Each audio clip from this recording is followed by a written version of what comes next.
What is up, YouTube? My name is Happiness, and welcome to my channel. So, I came across this article to which it seems like this Harvard thing whereby President Trump want to reduce the number of students to come to study in America is serious, and people are saying that it is part of him trying to crack down on immigration, and that's what I see is that is what he is trying to do, but. Uh, Representative Ro Khanna said that it would have a bad influence on the U.S. economy, seeing that they are part of the students who are coming abroad, who come from abroad, are part of the which who help the U.S. economy to thrive because, like most of the students in America, they are sort of like subsidized by the government to study, so they end up paying less and it would have an effect on the pockets of s- tutors and lecturers in all these universities. But here's his tweet whereby he says anyone from Silicon Valley willing to speak out against the Trump JD Vance ban on current and future international students at Harvard. I know Elon Musk, David said, P. Mara, Chamath, V. Closer, Reid Hoffman, that there is not a single tech leader who can defend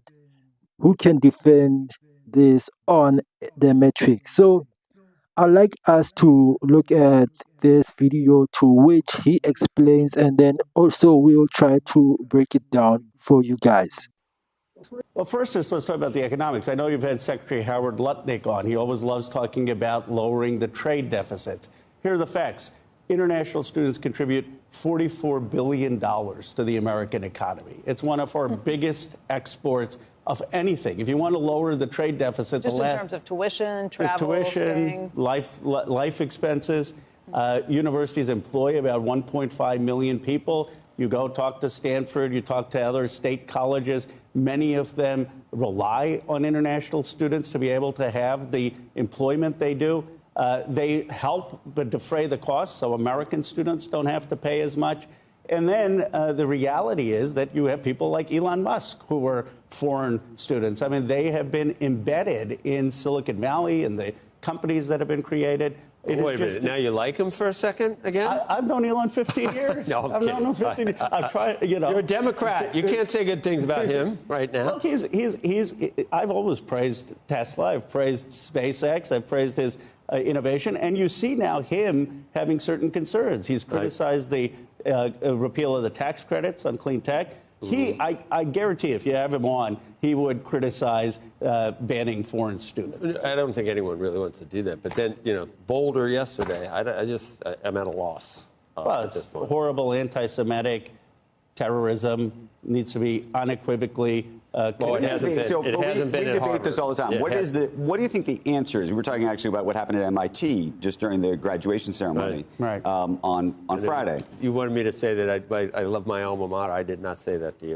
Okay, I want to stop it over there. So as you hear that he is moving on with this and he is also speaking out in terms of this, but let's read this article to understand. So I'm just gonna highlight the most important points, but what he highlights is that he says the reality is that people like Elon Musk who were foreign students were embedded in Silicon Valley and companies that have been created, as he said. And he also says that you can talk to Stanford, you can talk to other state colleges. Many of them rely on international students to be able to have the employment they do. Foreign students who pay for flight also help defray the cost of American students don't have to pay that much. So, which is,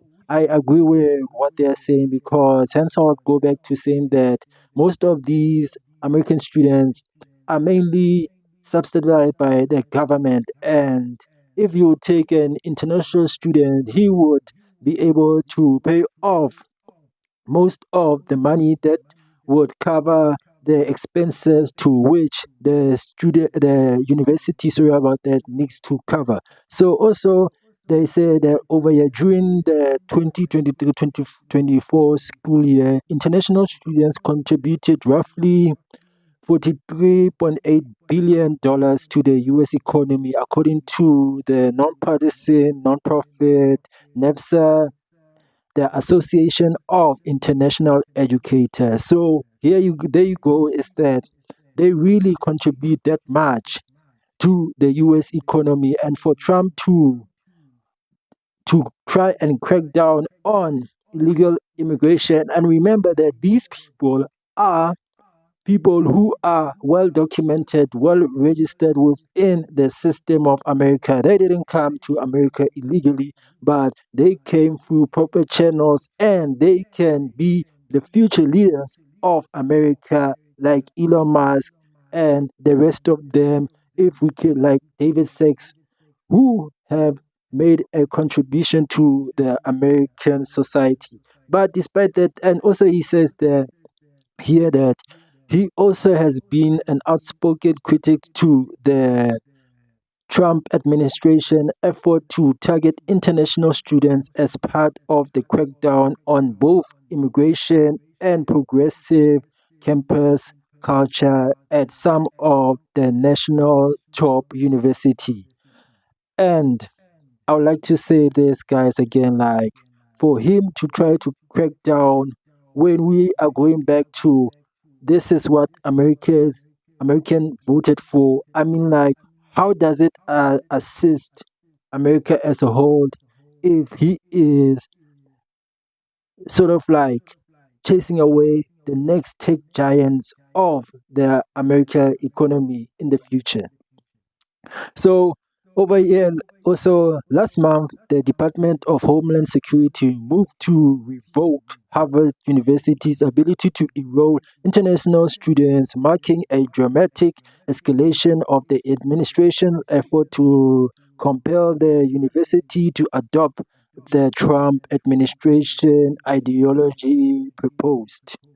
A federal judge has paused the ban from taking effect, which is they also can see that what he is trying to do doesn't make sense when he is trying to limit the number of students that should come in next year.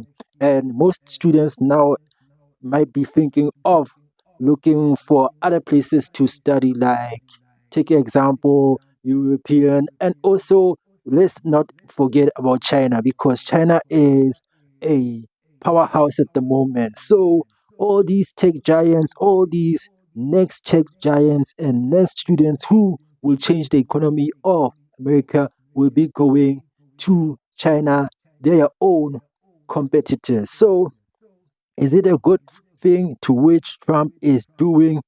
I don't know. So he ends by saying that what he said is that in a post on as Khan named and checked David Sachs, Mark Andreessen, Wayne Hoffman, and other tech titans, asking if they were willing to speak out against the ban on the international students on Harvard. So yeah, guys, I don't know, but let's can I hear from what you guys think of this ban of international students, and will it contribute positive to the American economy, or will it have a negative effect? Because I myself can look at Elon Musk. Elon Musk, like if he was in South Africa, he would have done a lot of stuff and created a lot of, but he saw America as being the land of the free and where dreams, like being talking about the American dream. So if he is doing that, I mean, like, maybe Elon Musk should sit him down and explain to him that we need foreign students, the way Elon Musk wanted Indians to come to America and work in America, because he knows that the workforce and their cleverness will assist them in order to push the technological advances of which is needed in America. But despite that, Guys, thank you for watching my channel. Please like and subscribe, and let's meet up to the next video, and peace out.